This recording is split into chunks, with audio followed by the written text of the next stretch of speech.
Baik, Assalamualaikum warahmatullahi wabarakatuh. Kami dari kelompok 9 ingin mempresentasikan untuk uh, judul optimalisasi distribusi barang dalam logistik PT Ebet Indonesia menggunakan metode simplex transportasi. Adapun anggota dari kelompok kami yaitu saya sendiri Trisut Krisna, yang kedua Ayuning Lestari, yang ketiga Orinita, yang keempat Karina, yang kelima Ahmad Diwa.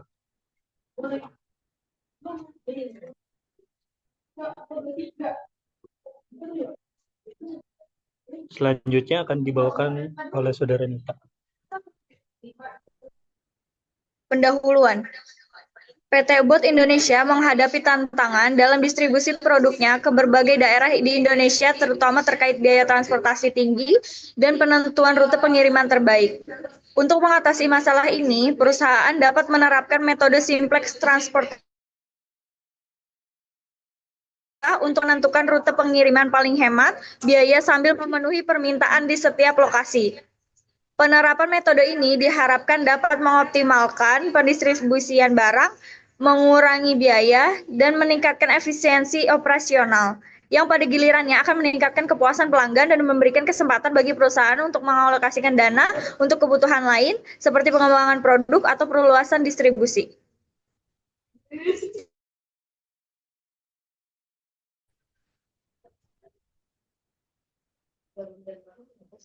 Pengertian logistik. Logistik menurut Maulana 2024 adalah proses perencanaan, implementasi, dan pengendalian aliran barang, jasa, dan informasi mulai dari titik asal hingga titik konsumsi, dengan tujuan untuk memenuhi kebutuhan pelanggan secara efektif dan efisien. Logistik melibatkan kegiatan seperti pengadaan bahan, transportasi, pergudangan, dan distribusi yang dilakukan dengan mempertimbangkan penggunaan teknologi.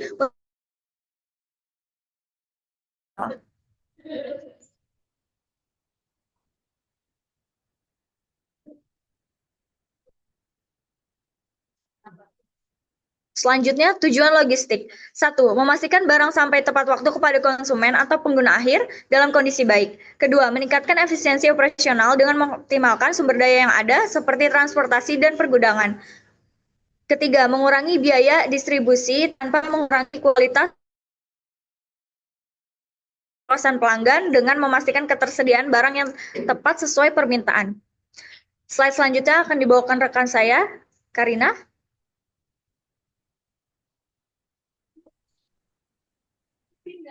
Manfaat logistik. 1. Efisiensi biaya. Manajemen logistik yang baik mengurangi biaya pengiriman dan penyimpanan. 2. Kepuasan pelanggan. Pengiriman cepat dan tepat waktu meningkatkan kepuasan. 3. Daya saing. Logistik efisien memungkinkan harga kompetitif dan pelayanan lebih baik. 4. Integrasi sistem. Teknologi meningkatkan koordinasi antar pihak terkait seperti pemasok, produsen, dan distributor untuk mencapai aliran barang yang lebih lancar dan efisien.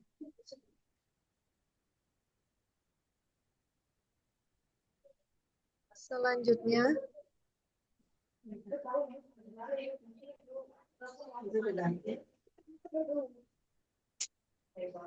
pengertian sistem distribusi. Distribusi menurut Maulana adalah proses penyaluran barang atau jasa dari produsen kepada konsumen atau pengguna akhir. Distribusi berperan penting dalam menjembatani kesenjangan antara produksi dan konsumsi, sehingga barang yang dihasilkan produsen dapat sampai ke tangan konsumen sesuai kebutuhan mereka.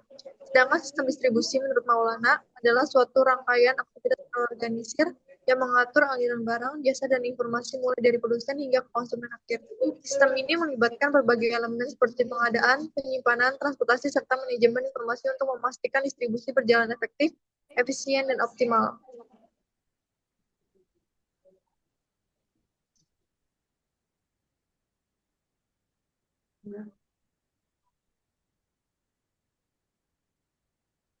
Selanjutnya, tujuan sistem distribusi. 1. Memastikan ketersediaan barang di lokasi yang dibutuhkan dan waktu yang tepat. 2. Menyampaikan barang dengan kondisi baik dari produsen ke konsumen. 3. Mengurangi biaya distribusi melalui optimasi rute pengiriman dan pergudangan. 4. Meningkatkan kepuasan pelanggan dengan layanan pengiriman yang cepat dan akurat. 5. Menciptakan akses pasar yang luas untuk produk-produk yang ditawarkan.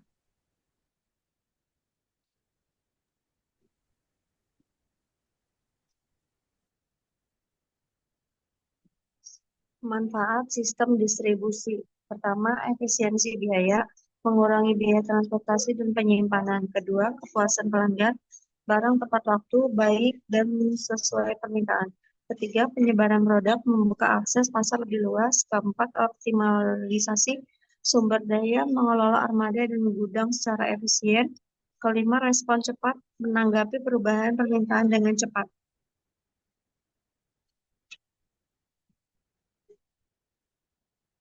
Metode Simplex Transportasi. Menurut Kartika 2019, metode Simplex Transportasi adalah pendekatan matematis yang digunakan untuk menyelesaikan masalah distribusi dengan tujuan meminimalkan biaya transportasi atau memaksimalkan keuntungan dari distribusi barang.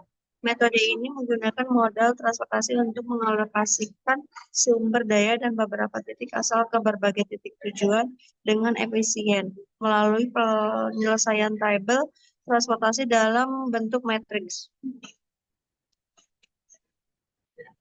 Tujuan metode Simplex transportasi. Pertama, mengoptimalkan biaya distribusi barang dari satu atau beberapa titik sumber ke beberapa titik tujuan. Kedua, memastikan alokasi sumber daya berjalan secara efisien dan efektif sesuai dengan kepastian sumber daya dan kebutuhan tujuan. Ketiga, minimalkan waktu dan proses distribusi untuk mendukung kelancaran operasional logistik. Selanjutnya, manfaat metode Simplex Transport. 1. Efisien biaya, mengurangi biaya distribusi logistik. 2. Optimasi alokasi sumber daya, menyeimbangkan antara suplai dan permintaan. 3. Memudahkan analisis logistik,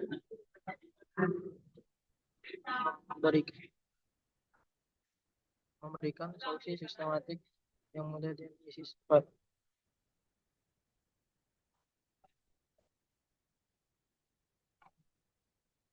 Efisiensi waktu pengiriman, mempercepat proses pengiriman barang secara optimal. Selanjutnya, langkah-langkah metode Simplex transportasi. 1. Penyusunan tabel transportasi, membuat tabel yang mencantumkan sumber, suplai, tujuan, serta biaya transportasi antara titik. 2. Solusi awal,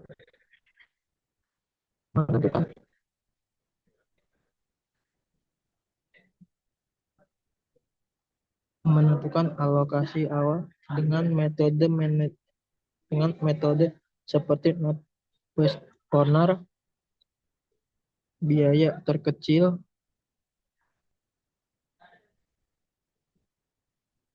Vogel Approximation Method,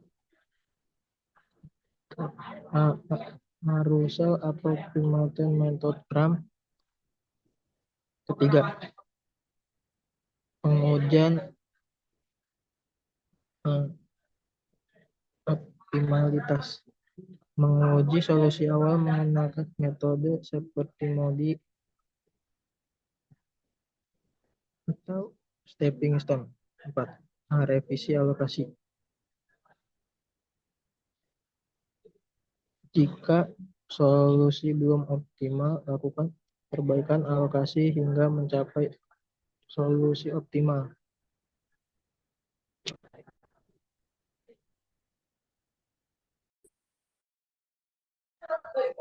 Selanjutnya pembahasan. PT Ebert Indonesia sedang mengalami masalah distribusi produk ensur di beberapa toko di Jakarta. Akibatnya adanya hambatan logistik. Untuk memenuhi kebutuhan toko-toko yang salah satunya dari Menarta Gading, JGT Sentul, dan Ion Sentul, untuk memenuhi kebutuhan PT Ebert Indonesia ada memiliki 3 gudang, yaitu Jakarta, Bekasi, Depok. Permasalahan yang muncul yaitu memenuhi kebutuhan 3 toko tersebut, meminimalkan biaya pengirim produk. Adapun kebutuhan toko yaitu yang pertama di Diamond Arta Gading 550 karton, Ion Jacket Cakung 600 karton, Ayun Sentul 400 karton. Dan total kebutuhannya 1.550 karton. Adapun kapasitas gudang untuk Jakarta 700 karton, Bekasi 500 karton atau unit, yang Depok 300 karton atau unit. Untuk kapasitas gudangnya 1.500 karton.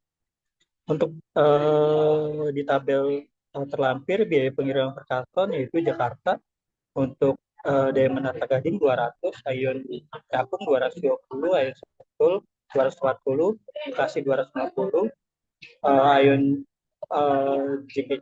Ayun Cakung 210, Ayun Sentul 230. Untuk Depok Diamond 300, Ayun Cakung 270 dan Ayun Sentul 260. Nah, berikut penyelesaian awal metode New West Cornet. Adapun berdasarkan tabel di samping, yaitu periksa apakah sigma QS dan QD itu sama, dan ternyata ada selisih 50. Nah, maka diperlukan penambahan untuk dana. Berikut penyelesaian awal metode New West Corner, yaitu penambahan dummy 50. Jadi total QD dan S di angka 1.550. Selanjutnya untuk langkah-langkah penyelesaian awal metode New West Corner, yaitu mulai dari sel paling kiri atas tabel biaya, yang kedua alokasi sebanyak mungkin ke sel tersebut tanpa melampaui kapasitas gudang atau permintaan toko. Yang ketiga, coret barisan jika kapasitas gudang sudah habis atau coret kolom jika permintaan toko sudah terpenuhi. Pindahkan ke kanan atau bawah hingga semua kebutuhan toko kapasitas gudang terpenuhi.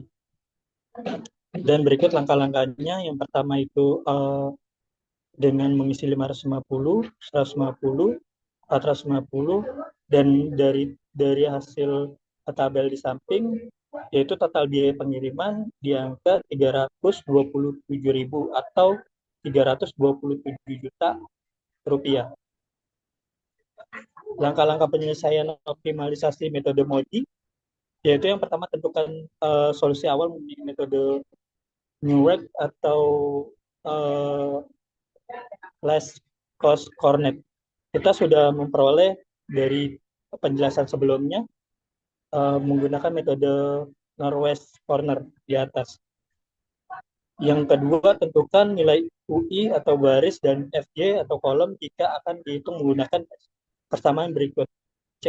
CIJ sama dengan UI plus JF. Di mana CIJ adalah biaya pengiriman dalam gudang ke toko, UI adalah nilai yang dihitung untuk baris I, dan FJ adalah nilai yang dihitung untuk kolom J. Yang ketiga, hitung nilai delta IJ untuk setiap sel kosong di tabel. Rumusnya adalah delta IJ sama dengan CIJ kurangin buka kurung UI ditambah FJ. Yang keempat, tentukan apakah nilai delta IJ kurang dari 0 jika ada distribusikan pengiriman menggunakan siklus tertutup untuk mengurangi biaya. Yang terakhir, ulangi langkah-langkah di atas hingga semua nilai delta IJ 0. Nah, dari hasil tabel di samping untuk solusi menggunakan metode Norwich yang langkah awal, yaitu untuk yang pertama Jakarta ke Diamond Arta Gading hasilnya 200, Jakarta Ayun Cakung hasilnya 220, dari Bekasi ke Ayun Cakung minus 10, dari Bekasi ke Ayun Sentul 240, dan dari Depok ke Ayun Sentul itu 20. Selanjutnya solusi awal menggunakan metode MODI dari hasil yang pertama, yaitu Jakarta Ayun Sentul hasilnya 0, untuk Bekasi Diamond Arta Gading hasilnya 260, untuk Bekasi Ayun Sentul hasilnya 0, untuk Depok Ayun Cakung hasilnya 30. Restribusi jika diperlukan, jika ada nilai delta di bawah 0, maka kita harus melakukan restribusi awal melalui siklus tertutup. Dalam hal ini tidak ada nilai delta yang negatif, jadi tidak ada restitusi yang diperlukan. Nah, selanjutnya untuk pembaruan alokasi karena tidak ada delta yang negatif, distribusi alokasi sudah optimal. Berikut tabel finalnya. Selanjutnya kesimpulan berdasarkan pembahasan tadi untuk penyelesaian metode Northwest Corner menghasilkan biaya pengiriman 327.000 atau 327 juta dengan distribusi alokasi sesuai kapasitas gudang dan permintaan toko, yaitu Jakarta Kedai Menara Gading 550 karton, Aeon Cakung 150 karton, Bekasi ke Aeon Cakung 450, Bekasi ke Aeon Sentul 50, serta Depok ke Aeon Sentul 300 untuk Dami, Depok ke Aeon Sentul 50. Selanjutnya untuk perhitungan dengan metode MODI menunjukkan solusi optimal di mana tidak ada nilai delta IJ negatif. Menandakan distribusi telah efisien dan optimal tanpa perlu restitusi lebih lanjut. Demikian PT Ebert Indonesia menghasilkan minimalkan biaya pengiriman sekaligus memenuhi kebutuhan toko sesuai kapasitas gudang yang tersedia. Baik, terima kasih. Demikian presentasi dari kelompok kami. Assalamualaikum warahmatullahi wabarakatuh.